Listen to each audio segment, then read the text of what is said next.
Labvakar, mani uzticīgie! Sniega kā nav, tā nav.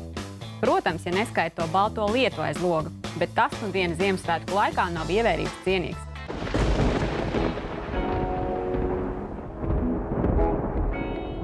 Šogad katrs mēģina kā var radīt sev svētku noskaņu, bet trakais iepirkumu bums, gada noslēguma darbi, svētku eglītes un citu pienākumu mūs tikai iztukšo. Lai arī nav baļas doties tādā dziļā ziemas miegā, kā to dara lāči, tomēr ir vērts pievērst uzmanību, cik daudz laika atvēlam miegam. Kā mums visiem zināms, tad miegs ir dabisks stāvoklis, kad organisms atpūšas.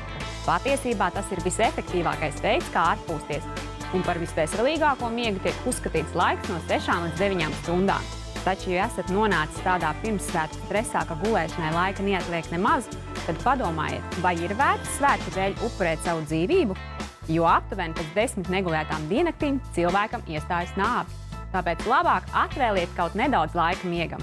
Interesanti, ka pēc tā, kā mēs guļam, var pateikt, kādi esam. Proti, pašpārliecināti cilvēki guļ mierīgāk un gandrīz nemaz nekustas. Šo cilvēku miegs ir dziļš, taču nepārāk ilgstošs. Turpretī tie, kas nav pārliecināti par sevi, kuriem vienmēr spilvens, spiež un seg ir par šauru, ir slikts miegs, un viņi pārāk daudz kustās un bieži pamostas neizgulējušies.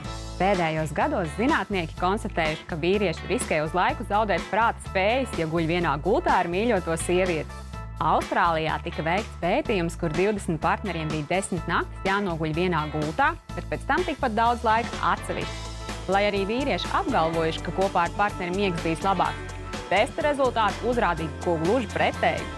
Stiprā dzimuma smadzeņu aktivitātes rādītāji pēc kopīgas nakts atpūtas būtiski atpalika no tiem pašiem rādītājiem pēc naktīm, kas tika pavadīts guļot atsevišķās gultās. Turpretī uz sievietēm miegs kopā ar partneriem neatstāja tik postošu iespaidu. Interesanti, cik no jums būtu gatavi gulēt šķirti no savām mīļotajām, lai tikai nezaudētu kripatiņu no savām vērtīgajām smadzenēm? Tos, kas guļ vai grasās gulēt atsevišķi, noteikti neskar šie zinātniskie atklājumi. Pēdējo gadu laikā ārsti un zinātnieki Amerikā sāk pievērst aizvien lielāku uzmanību tādai parādībai kā sekss miegā, ar to apzīmējot visdažādākās cilvēka seksuālās aktivitātes izpausmes miegā. Visbiežāk tās saistīts ar blakus guļošo personu. Šo parādību izpausmes varijē no vāji izteiktām kustībām, glāstiem un apkampieniem līdz pat seksam. Kas ir pats interesantākais? Pēc pamošanās šīs seksuālās aktivitātes pats cilvēks pat neatceras. Lai kāds arī būtu jūsu miegs, izmantojiet ik brīdi, kad varat nosnausties. Miegs mazina stresu un vairo skaistumu.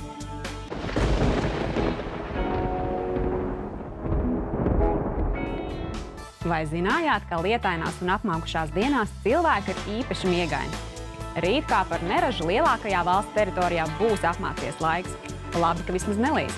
Par saulīti priecāties varēs tikai Kurzemē un vietām arī Zemgalē. Turpinās mūs izklaidēt dienvidu vējš, kas pūtīs 2 līdz 4 metri sekundē. Gaisa temperatūra Kurzemē un Rīgā +2 grādi. Zemgalē un Latgalē -3 grādi, bet Vidzemē būs ap 0 grādu. Tas šovakar no manis arī viss. Bet palieciet pie saviem TV ekrāniem, jo jau tūlīt kanālā TV6 skatieties dullās sacensības Neiespējamā misija 2. Tur atkal 24 drosmīgi dalībnieki 4 pārbaudījumu posmos cīnīsies, lai savā īpašumā iegūtu $50 000. Kā jau ierasts, pārbaudījumi viņiem būs vissarežģītākie. Kurš no viņiem šovakar uzvarēs un kļūs bagāts, to jūs jau tūlīt redzēsiet. Lai jums un jūsu mīļajiem salds miedziņš, un mēs tiksimies jau rītvakar. Atā, mani mīļie!